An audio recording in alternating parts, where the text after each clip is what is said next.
fallen persons and untouchables, including chandalas, dog eaters, should be maintained with their proper necessities, which should be contributed by householders, even one's wife at home, with whom one is most intimately attached, should be offered for the reception of guests and people in general.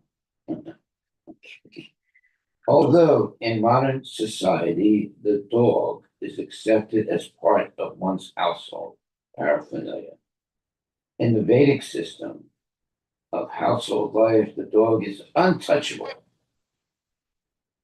As mentioned here, a dog may be maintained with proper food, but it cannot be allowed to enter one's house. Oh, there it is. Haribo. That's why they have dog houses. Dog can live outside in the yard, and he has a little house to protect himself when it rains.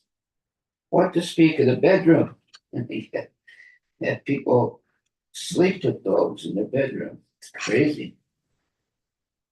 And they let the dog eat with them, and they're when they eat, outcasts or untouchable shangalas should also be provided with the necessities for life. The word used in this connection is yapa, which means as much as deserved. The outcast should not be given money with which to indulge in more than they need, for otherwise they will misuse it. Yeah, they'll drink liquor or take the marijuana. At the present moment, for example, low class men are generally paid quite amply, but instead of using their money to cultivate knowledge and advance in life, such low class men use their extra money for wine, drinking, and similar sinful activities. Okay, now we learned that drinking wine is actually sinful. As mentioned in Bhagavad Gita 4.313, Shaturvanya Manasistam Gunakama Vibhagasa. There must be four divisions of human society according to the work and qualities of men. Men with the lowest qualities cannot do any work that requires higher intelligence. However, although such a division of men must exist according to their quality and work, it is suggested herewith that everyone must have the necessities of life. The communists of the present day are in favor of supplying the necessities of life to everyone, but they consider only the human being and not the lower animals. The Bhagavatam principles are so broad, however, that it recommends that the necessities of life be supplied to everyone, man or animal, regardless of the good or bad qualities. Okay, well, you better start feeding the snakes and other living entities.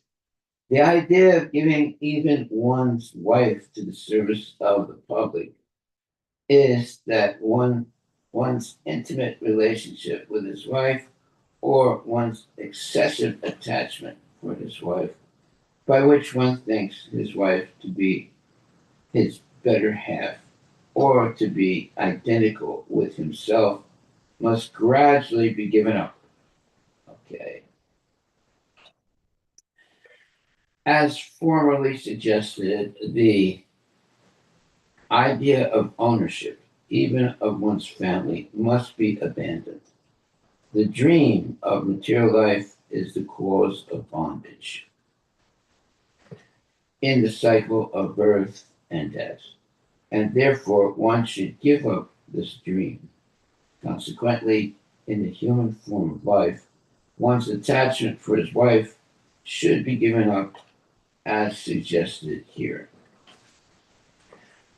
Well, it doesn't mean you give up your wife. It just means that you should not be unnecessarily attached. But you have a necessity to maintain your wife and your children, obviously. But you should not be exorbitantly attached. Text 12. One so seriously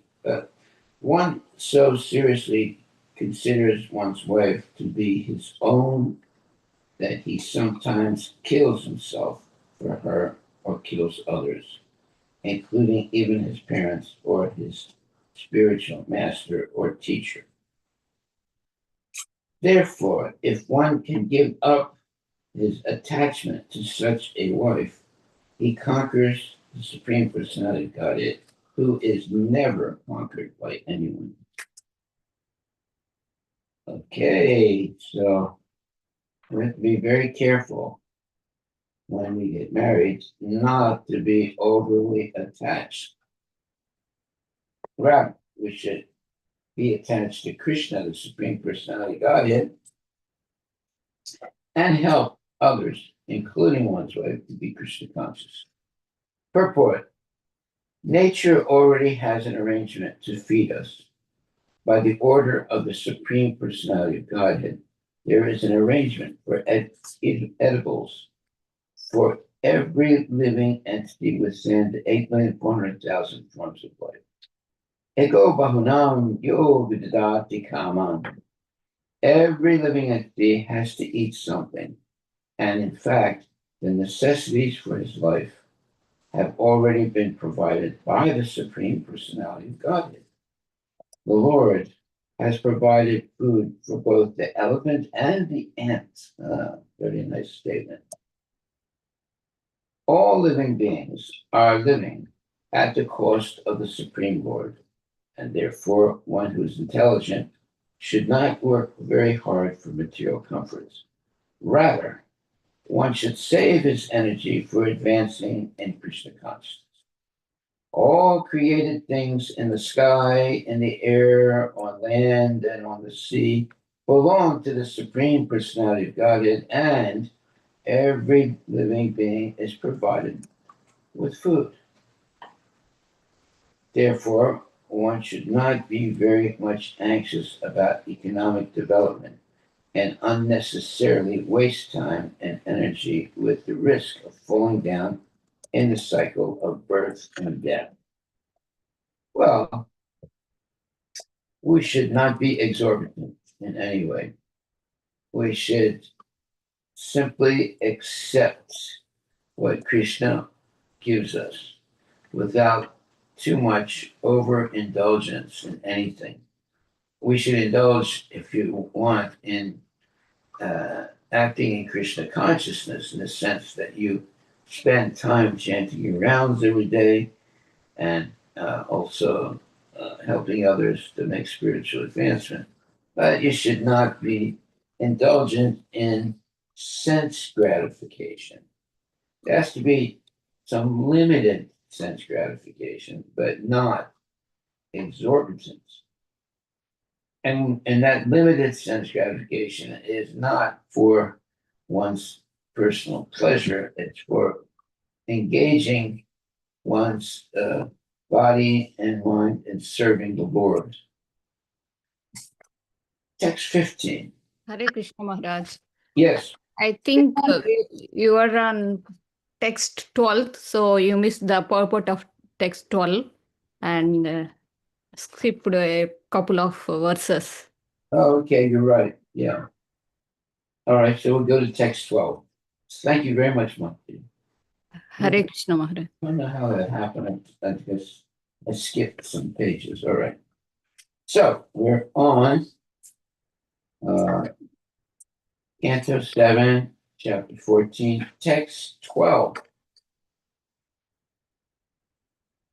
One so seriously considers one's wife to be his own that he sometimes kills himself for her or kills others, including even his parents or his spiritual master or teacher.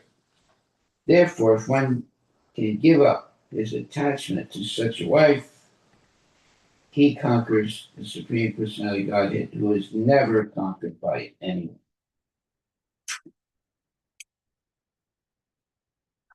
Purport by his divine grace, Sri Bhaktivedanta Swami Prabhupada, every husband is too much attached to his wife. Therefore, to give up one's connection with his wife is extremely difficult. But if one can somehow or other give it up for the service of the Supreme Personality of Godhead, then the Lord himself, although not able to be conquered by anyone, comes very much under the control of the devotee. And if the Lord is pleased with a devotee, what is there that is unobtainable? That's a nice statement. Why should one not give up his affection for his wife and children and take shelter of the Supreme Personality of Godhead? Okay, that's the question. Why should he not do it? Where is the loss of anything material? Household life means attachment to one's wife, whereas sannyasa means detachment from one's wife and attachment to Krishna. So, we should learn to be attached to Krishna. That doesn't mean we give up wife and children, because we've become debtors by accepting a wife and also having children. But we should care for them and also teach them to be Krishna conscious. Otherwise, one will be wasting his life in sense gratification, and that is sinful, actually, and because that we suffer unnecessarily. But you can have a family, and if the family is taught to be Krishna conscious, then there's nothing wrong with living in the family. And as long as everyone in the family is practicing Krishna consciousness. Text 13, through proper deliberation, one should give up the attraction to his wife's body, because that body will ultimately be transformed into small insects. That's amazing. So, because that body will ultimately be transformed into small insects, stool, or ashes. That's a fact. When somebody dies, they become either stool or ashes, and they'll be eaten by insects and so forth. What is the value of this insignificant body? How much greater is the Supreme Being, who is all pervading like the sky? Purport. Here also the same point is stressed. One should give up attachment for his wife, or, in other words, for sex life. If one is intelligent, he can think of his wife's body as nothing but a lump of matter that will ultimately be transformed into small insects, stool, or ashes. Well, the wife can also think of her husband the same way. That his body will be transformed into small insect stool or ashes. So the wife should not be unnecessarily attached to her husband, and the husband should not be too attached to his wife. In different societies, there are different ways of dealing with the human body at the time of the funeral ceremony. In some societies, the body is given to the vultures to be eaten, and therefore the body ultimately turns to vulture stool. Sometimes the body is merely abandoned, and in that case, the body is consumed by small insects. In some societies, the body is immediately burned after death, and thus it becomes ashes. In any case, if one intelligently considers the constitution of the body and the soul beyond it, what is the value of the body? Antavanta ime deha nityasya sarirana. The body may perish at any moment, but the soul is eternal. If one gives up attachment for the body and increases his attachment for the spirit soul, his life is successful. It is merely a matter of deliberation, meaning you have to be educated properly by genuine devotees. Text 14. An intelligent person should be satisfied with eating prasada, food offered to the Lord, or with performing the 5 different kinds of yajna, pancha suna. By such activities, one can give up attachment for the body and so-called proprietorship with reference to the body. When one is able to do this, he is firmly fixed in the position of a Mahatma. Purport by His Divine Grace, A.C. Bhaktivedanta Swami Prabhupada. Nature already has an arrangement to feed us. By the order of the Supreme Personality of Godhead, there is an arrangement for eatables for every living entity within, within the 8,400,000 forms of life. Eko bahunam yo vidadati kamam. Every living entity has to eat something. And in fact, the necessities for his life have already been provided by the Supreme Personality of God. The Lord has provided food for both the elephant and the ant. All living beings are living at the cost of the Supreme Lord, and therefore, one who is intelligent should not work very hard for material comforts. There it is, a very important statement. Rather, one should save his energy for advancing in Krishna consciousness. All created things in the sky, in the air, on land, and in the sea belong to the Supreme Personality of Godhead, and every living being is provided with food. Therefore, one should not be very much anxious about economic development and unnecessarily waste time and energy with the risk of falling down in the cycle of birth and death. Okay, that is the culture of Krishna consciousness in a nutshell. Text 15. Every day one should worship the Supreme Being who is situated in everyone's heart. And on this basis, one should separately worship the demigods, the saintly persons, ordinary human beings, and living entities. One's forefathers and oneself. In this way, one is able to worship the Supreme Being in the core of everyone's heart. Okay, now there's no text and there's no purport to this.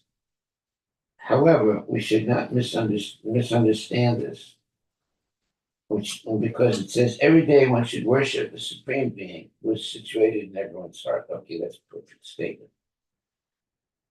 And on this basis, one should separately worship the demigods, the saintly persons, ordinary human beings, and living entities, one's forefathers and oneself. In this way, one is able to worship the Supreme Being in the core of everyone's heart. Well, if you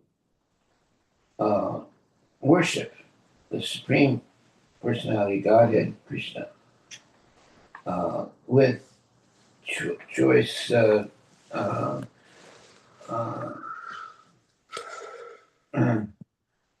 with love and devotion, then all the other people, all the other living entities are also included in that type of worship, such as every day one should worship the Supreme Being who is situated in everyone's heart. And on this basis, one should separately worship the demigods, the saintly persons, ordinary human beings, and living entities. Basically, if you worship Krishna, the Supreme Personality of Godhead, you are covering all the other living entities. However, uh,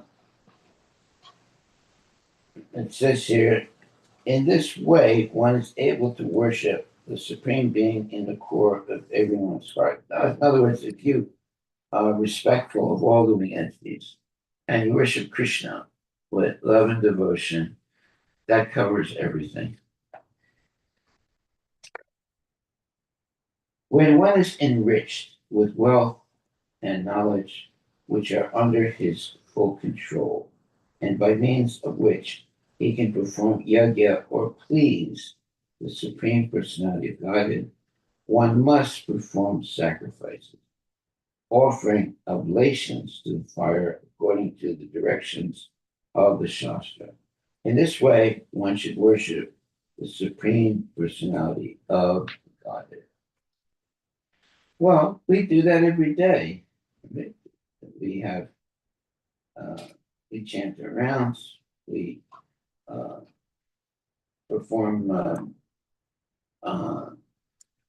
we always engage in devotional service, and we are always uh, uh, giving uh,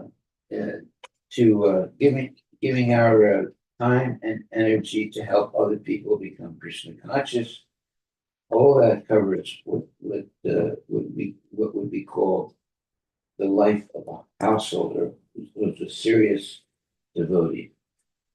Purport: if the grihasta or householder is sufficiently educated in Vedic knowledge and has become sufficiently rich to offer worship to please the Supreme Personality of Godhead, he must perform yajnas as directed by the authorized scripture. Bhagavad Gita 3.9 clearly says, Yajnartat karmano nyatra lokoyam karma bandhana. Everyone may be engaged in his occupational duties, but the result of these duties should be offered for sacrifice to satisfy the Supreme Lord. If one is fortunate enough to possess the transcendental knowledge as well as the money with which to perform sacrifices, one must do it according to the directions given in the Shastras. It is said in Srimad Bhagavatam, Krite yadyayato Vishnam, Tretayam yatuto Makai, Dwapare paricharyam, Kalo tad dari kirtana. The entire Vedic civilization aims at satisfying the Supreme Personality of Godhead. This was possible in Satya Yuga by meditation upon the Supreme Lord with the core of one's heart, and in Treta Yuga by the performance of costly yajnas. The same goal could be achieved in Dwapara Yuga by worship of the Lord in the temple. And in this age of Kali Yuga, one can achieve the same goal by performing Sankirtana Yajna. There it is. Therefore, one who has education and wealth must use them to satisfy the Supreme Personality of Godhead by helping Sankirtan movement that has already begun. The Hare Krishna movement or Krishna consciousness movement. All educated and wealthy persons must join this movement since money and education are meant for service to the Supreme Personality of Godhead. If money and education are not engaged in the service of the Lord, these valuable assets must be engaged in the service of Maya. The education of so-called scientists, philosophers, poets is now engaged in the service of Maya, and the wealth of rich is also engaged in Maya's service. The service of Maya, however, creates the chaotic condition in the world. Therefore, the wealthy man and the educated man should sacrifice their knowledge and opulence by dedicating them for the satisfaction of the Supreme Lord and joining the Sankirtan movement.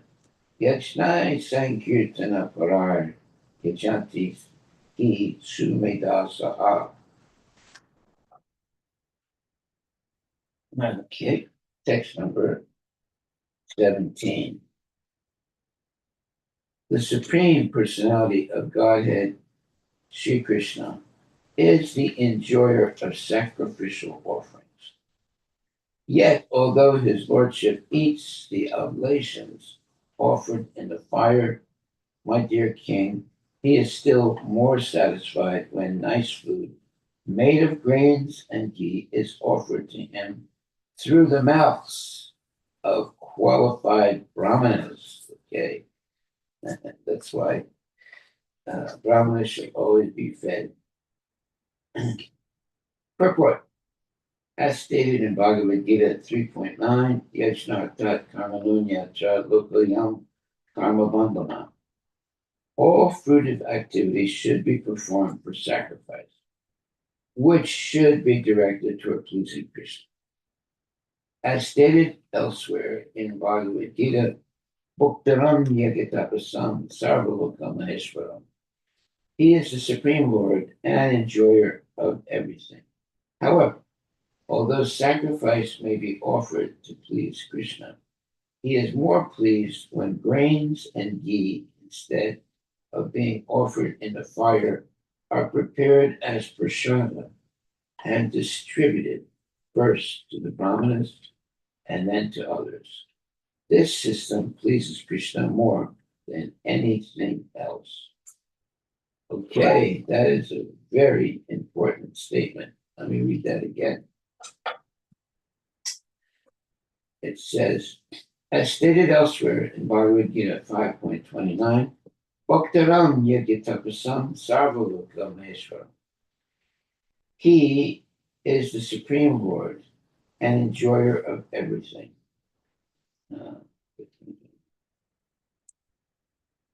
However, although sacrifice may be offered to please Krishna, he is more pleased when grains and ghee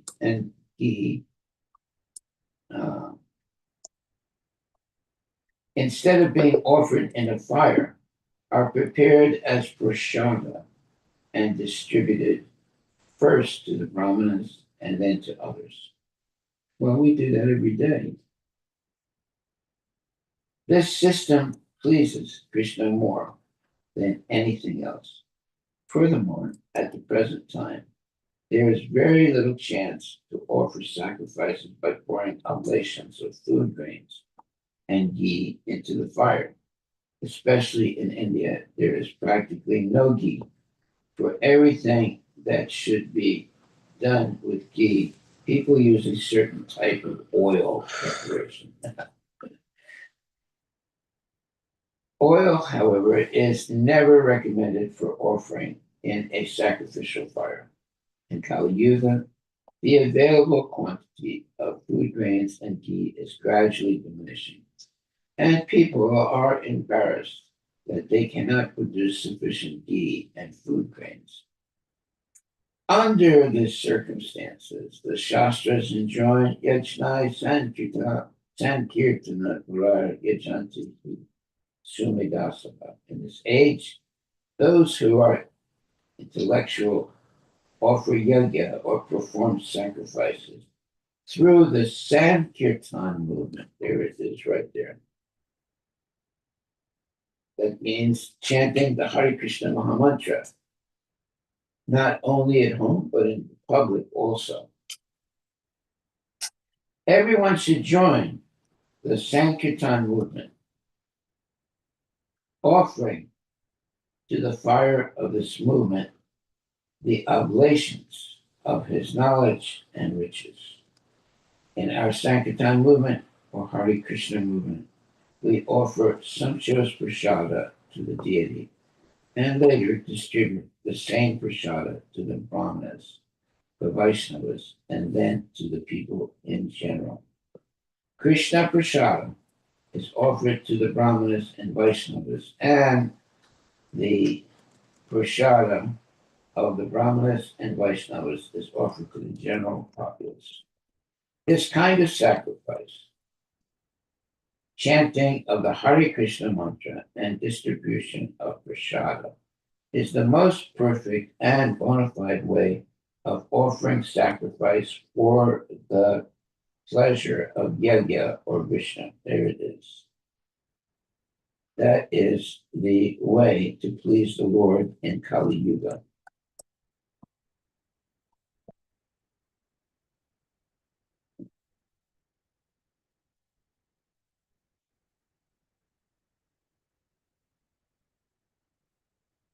Text number 18.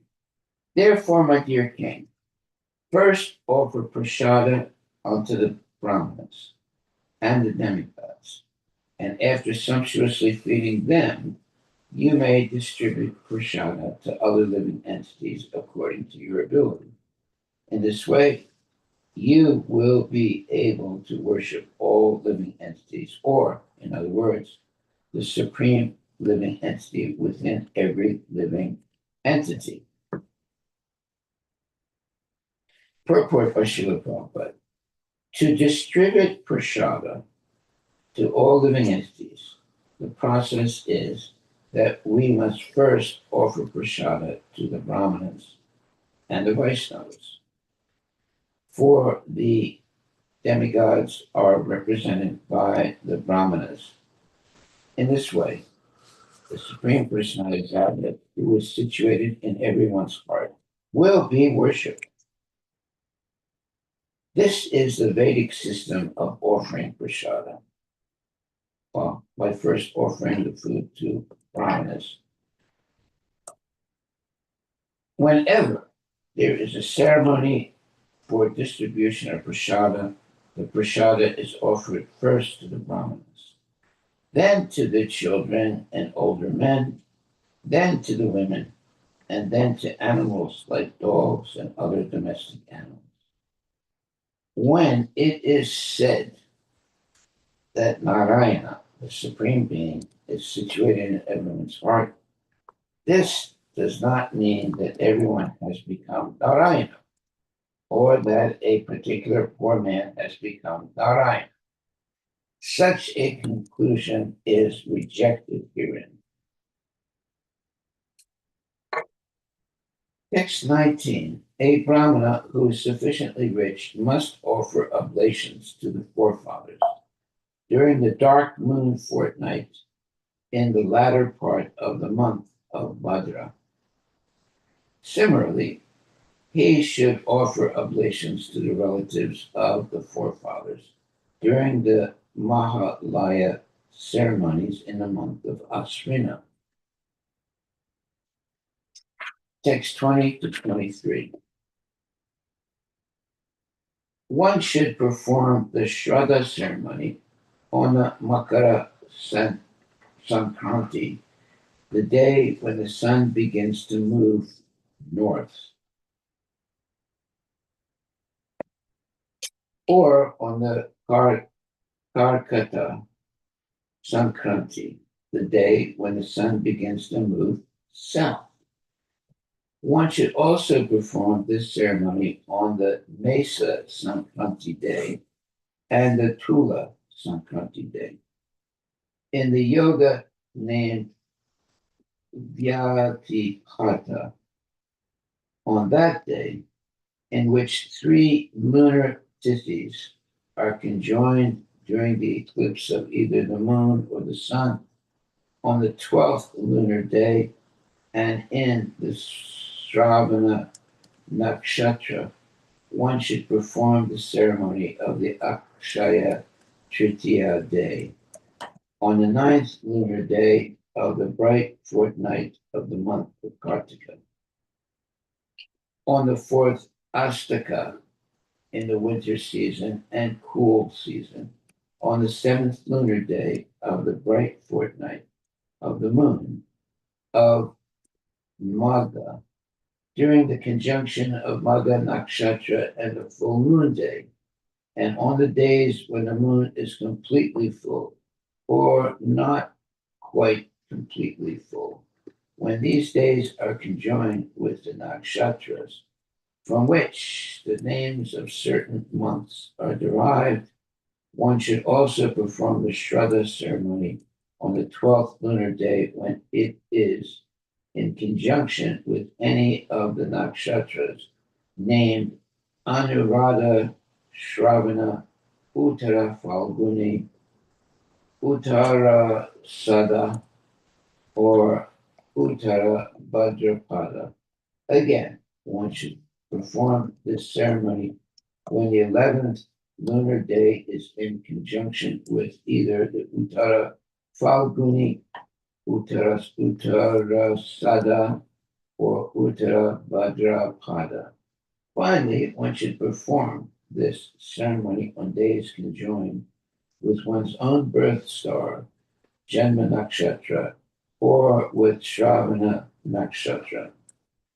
Well, because devotees are engaging every day in devotional service, that means that they cover all these special, let's say, days.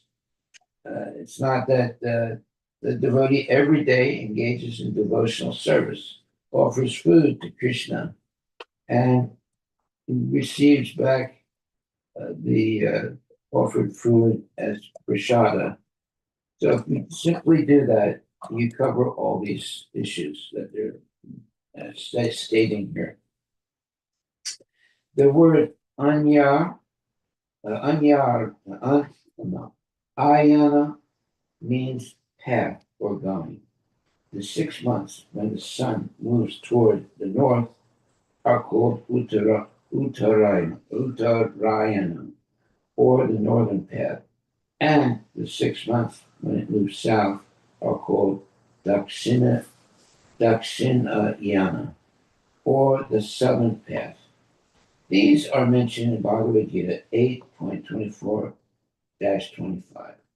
The first day when the sun begins to move north and enter the zodiacal sign of Capricorn, it is called Makara Sankranti.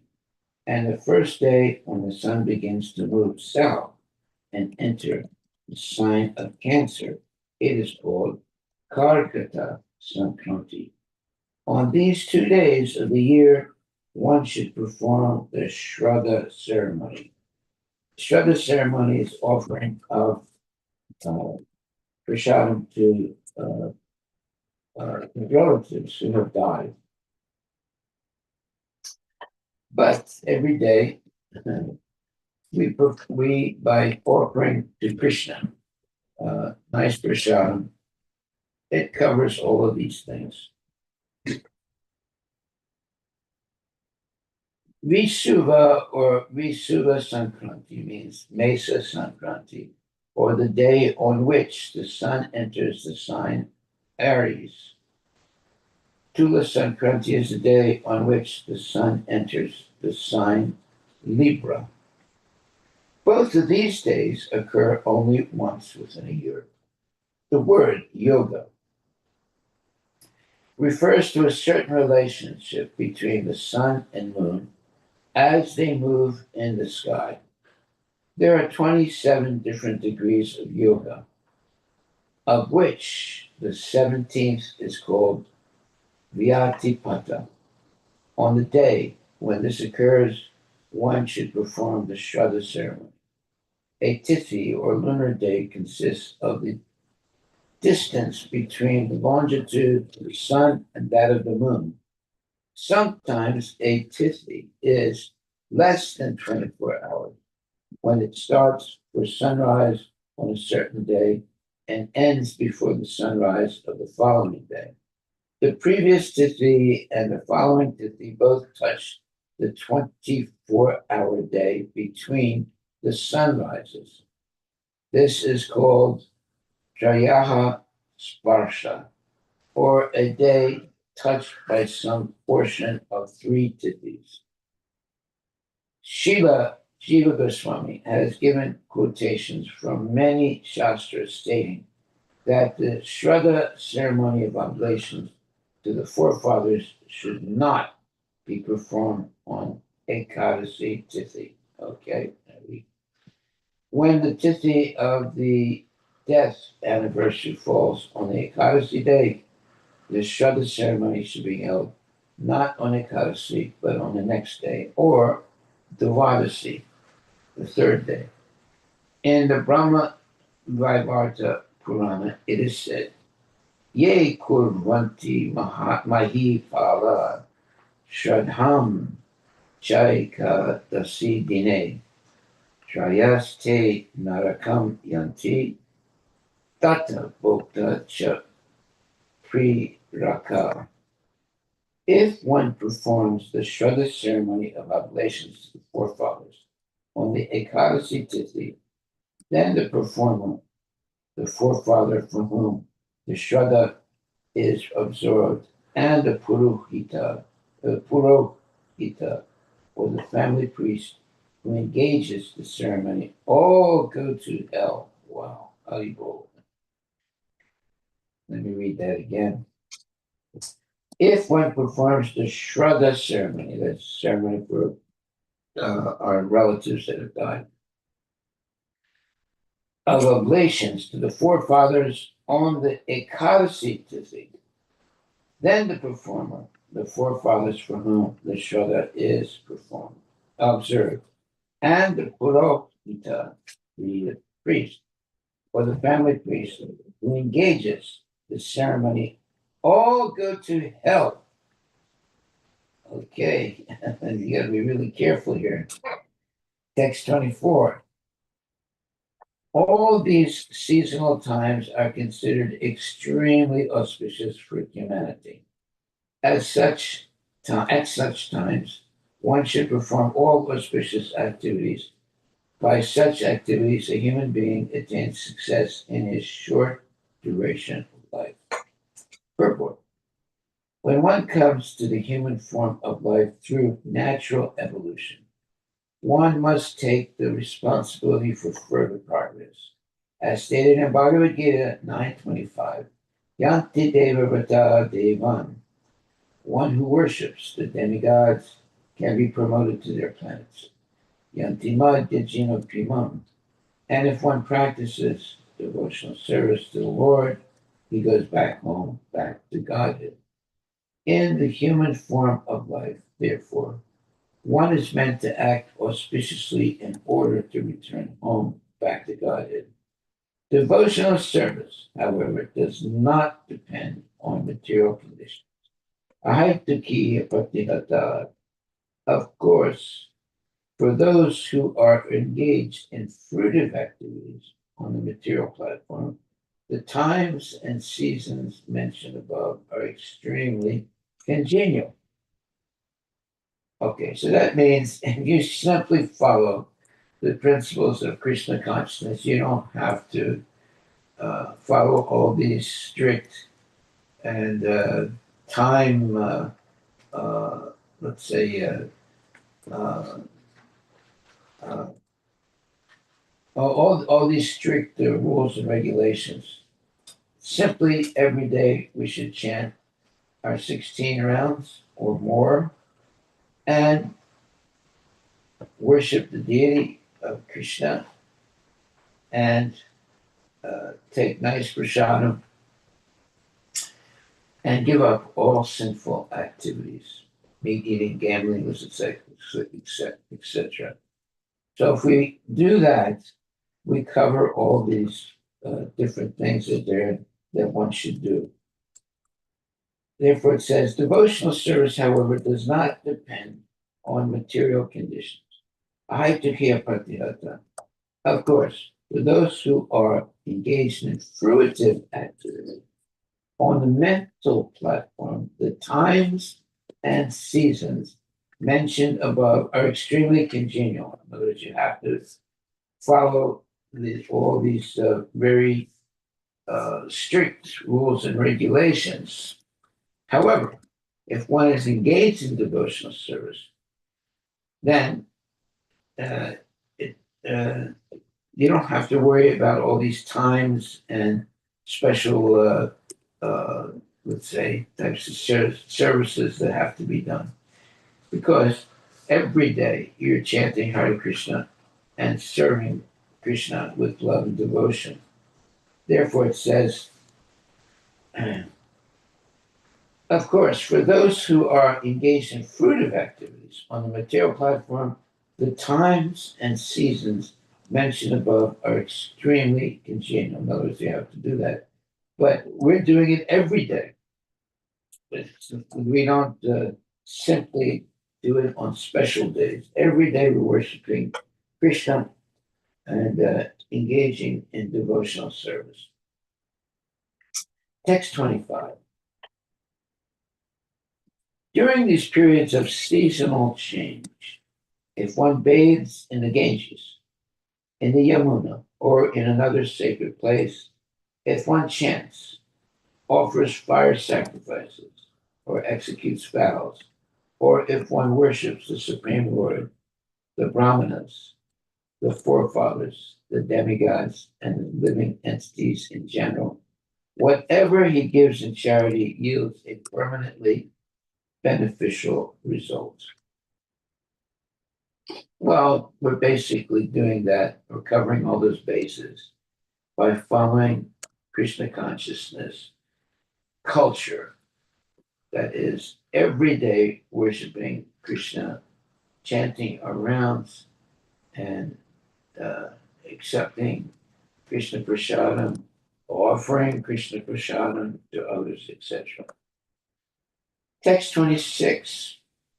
O King Yudhisthira, at the time prescribed for reformatory ritualistic ceremonies for oneself, one's wife, or one's children, or during funeral ceremonies and annual death ceremonies, one must perform the auspicious ceremonies mentioned above in order to flourish in fruitive activities. Well, devotees don't engage in fruitive activities. They engage in devotional service with love and devotion for the Lord. So we have to be very careful that we actually do that. Otherwise, we can fall down to the uh, lifestyle of fruitive activities to gain material benefits. And that is very dangerous and not recommended at all for Vaishnavas. Purport: the Vedas recommend many ritualistic ceremonies to be performed with one's wife, on the birthdays of one's children, or during funeral ceremony. And there are also personal reformatory methods like initiation.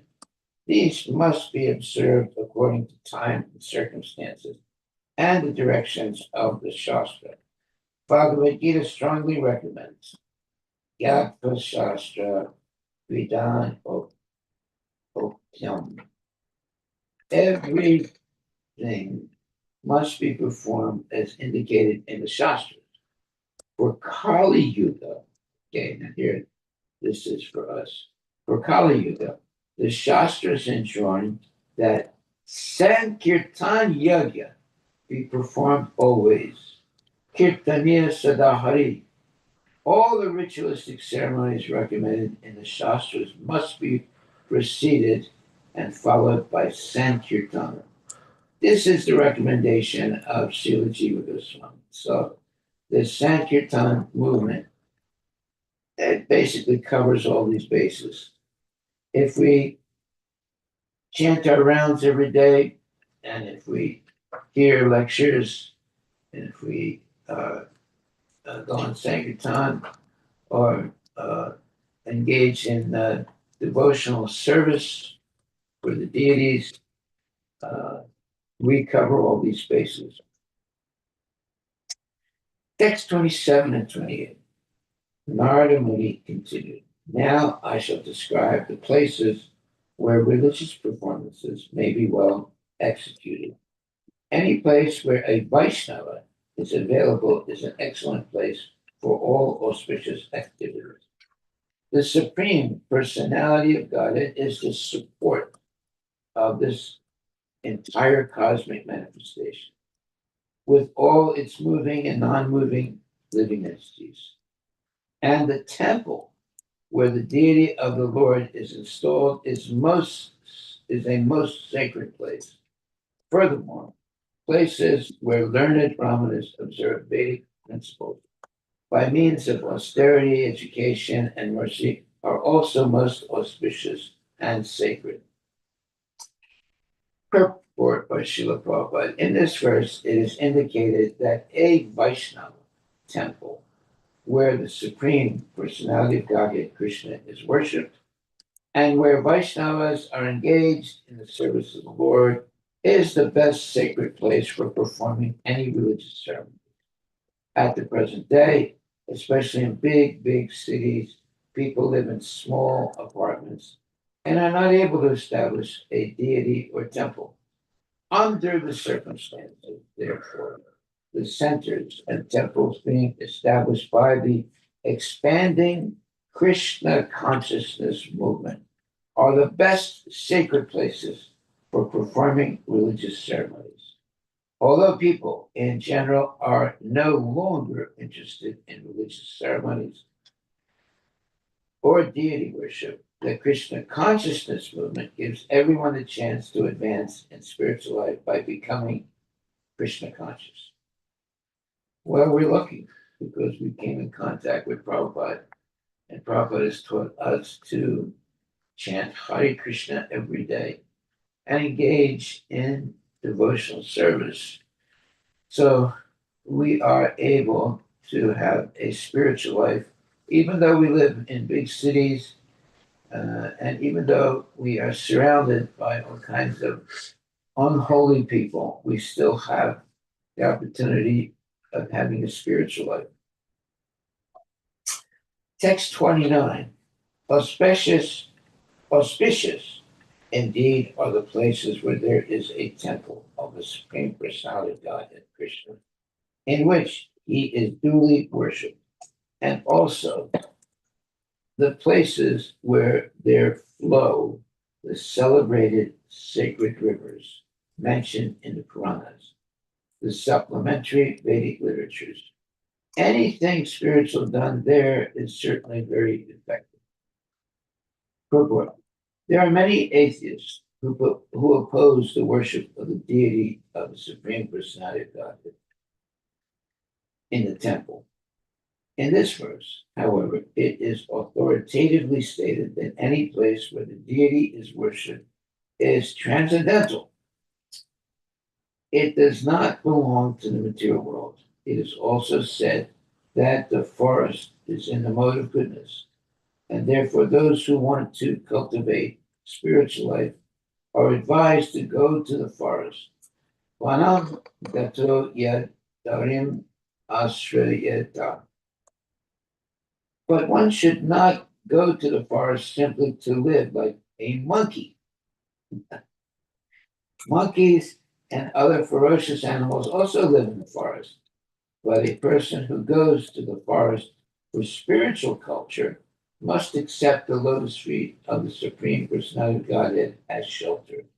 Vanam gato yad darim asrayeta. One should not be satisfied simply to go to the forest. One must take shelter of the lotus feet of the Supreme Personality of Godhead. In this age, therefore, since it is impossible to go to the forest for spiritual culture, one is recommended to live in the temple community as a devotee. Okay, there it is, right there. in other words, one is recommended to live in a temple community as a devotee, regularly worship the deity, follow the regulative principles, and thus make the place like Vaikuntha. The forest may be in goodness, the cities and villages in passion, and the brothels, hotels, and restaurants in ignorance. But when one lives in the temple community, he lives in Vaikuntha. Haribol, there it is, the main statement. Therefore, it is said here, Shreyasam Padam. It is the best, most auspicious place to live or come every day to the temple. In many places throughout the world, we are constructing communities to give shelter to devotees and worship the deity in the temple. The deity cannot be worshipped except by devotees. Temple worshippers who fail to give importance to the devotees are third class. They are Kanishta Adhikaris on the lower stage of spiritual life. As it is said in Srimad Bhagavatam, Archayam eva haraye pujam ya shraddha haye shraddha ye hate natad bhaktesu chanyesu sarabhakta prakrita smita. A person who is very faithfully engaged in worship of the deity in the temple, but does not know how to behave toward devotees or people in general, is called a Prakrita Bhakta or Kanista Adhikari. Now, this is very, very important. We should pay attention to this. Therefore, in the temple, there must be the deity of the Lord, and the Lord should be worshipped by the devotees. This combination of the devotees and the deity create a first-class transcendental place. Aside from this, if a grihasta devotee worships the Shalagrama Sila or the form of the deity at home, his home also becomes a very great place. It was therefore customary for members of the three higher classes, namely the Brahmanas, Kshatriyas, and Vaishyas, to worship the Shalagram Shila or a small deity of Radha Krishna or Sita Rama in each and every home. This made everything auspicious. But now they have given up the deity worship. Men have become modernized and are consequently indulging in all sorts of sinful activities. And therefore, they are extremely unhappy.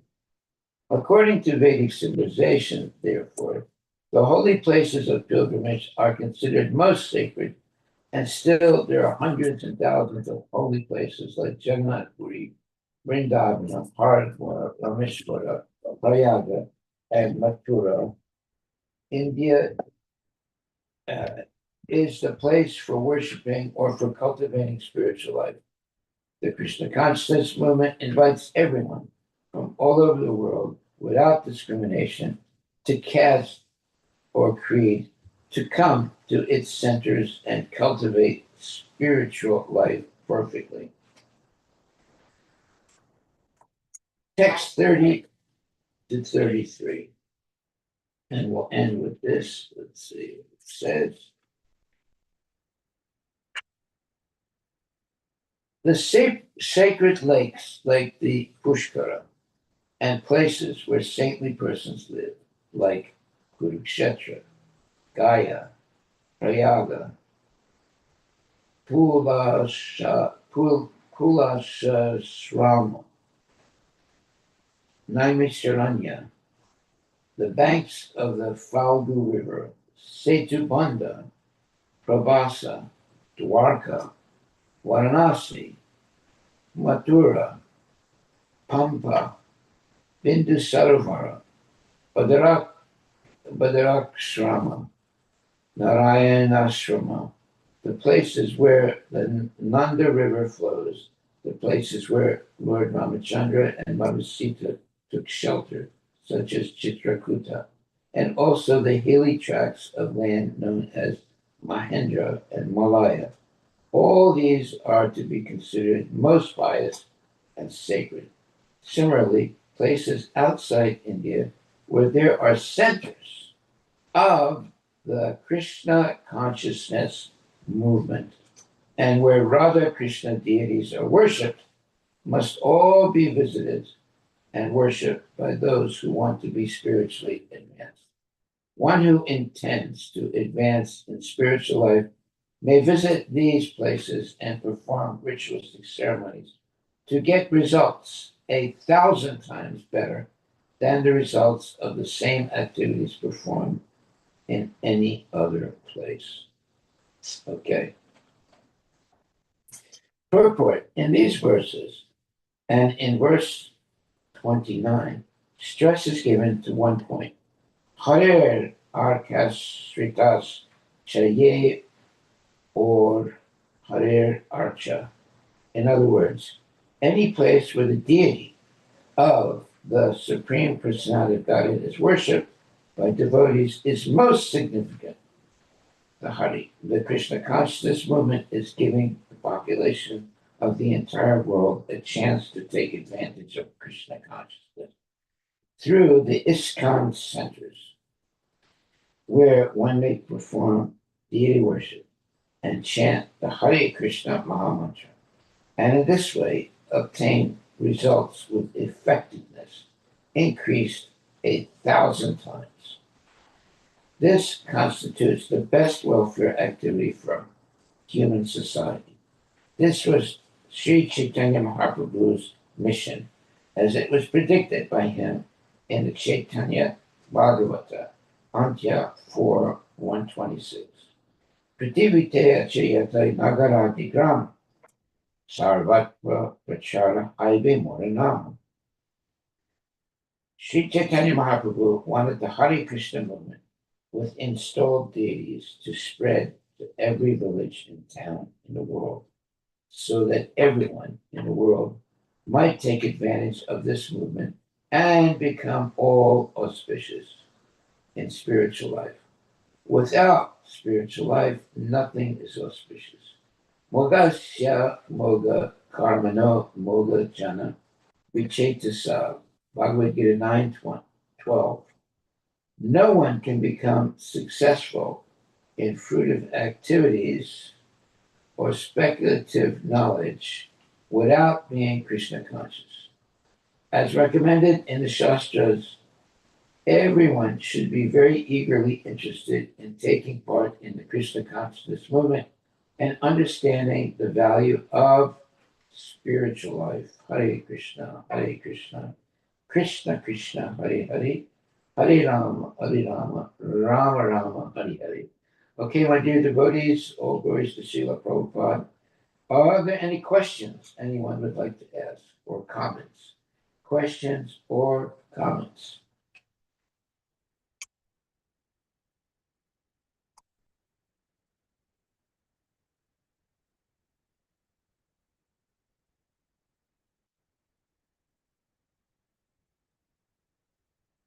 Okay, no questions or comments. Then we will chant Hare Krishna now.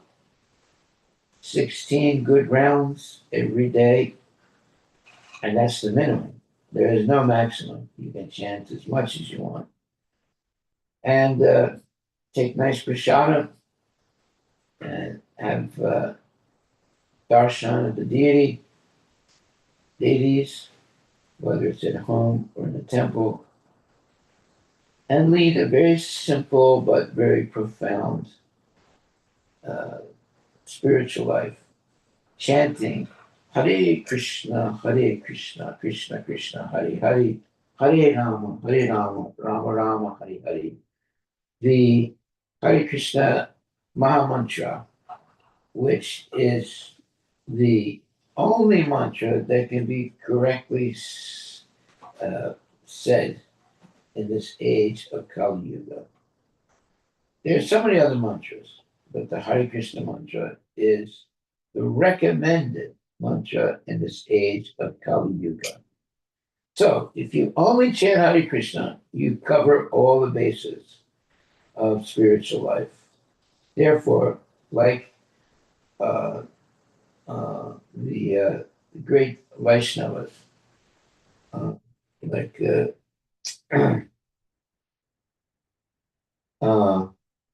who are always chanting Hare Krishna, you are thus blessed.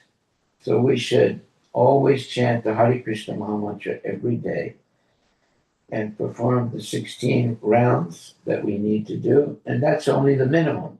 There is no maximum. You can chant all day long if you want. And Krishna will be very pleased. Okay, thank you very much. Please chant Hare Krishna now and be happy.